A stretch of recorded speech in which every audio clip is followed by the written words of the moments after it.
यार पापा, दिव्य प्रकाश दुबे की एक भावनात्मक कहानी है। एक पिता और बेटी के टूटे रिश्ते को फिर से जोड़ने की कोशिश की कहानी है। इस कहानी का मुख्य किरदार मनोज साल्वे है, जो देश का मशहूर और तेज दिमाग वाला वकील है। उसने अपनी जिंदगी में कई बड़े केस जीते हैं, लेकिन उसकी चमकदार सफलता के पीछे उसकी निजी जिंदगी बिखरी हुई है। खासकर उसकी बेटी सारा उससे बात तक करना नहीं चाहती।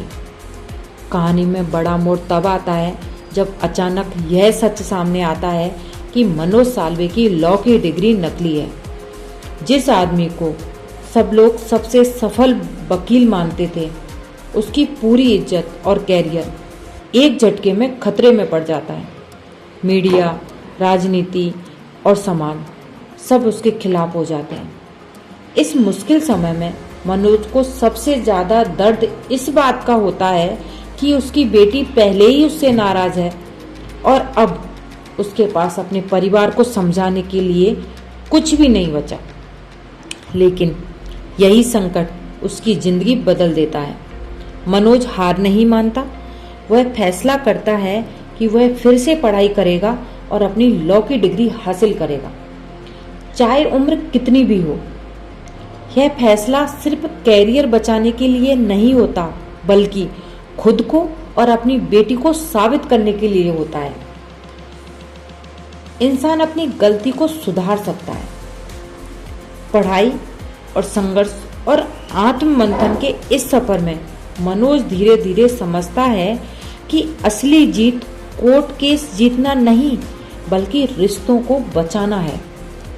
कहानी में कई भावुक और खूबसूरत पल आते हैं, जहां दोस्त, परिवार और पुरानी यादें मनोज को मजबूत बनाती हैं। धीरे धीरे वह अपनी बेटी के करीब आने की कोशिश करता है। सारा भी देखती है कि उसका पिता सच में बदलना चाहता है।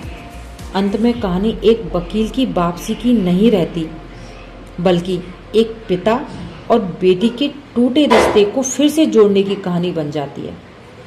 यह किताब हमें बताती है कि जिंदगी में गलती होना सामान्य बात है, लेकिन असली बहादुरी उसे अपनाने में है और फिर से सुधारने में है।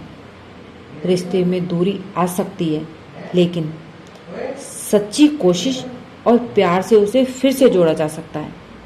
इसलिए यार पापा, सिर्फ एक कहानी नहीं, बल्कि याद दिलाती है कि कभी कभी पापा सिर्फ पापा नहीं, बल्कि हमारे सबसे अच्छे दोस्त या यार भी बन सकते हैं।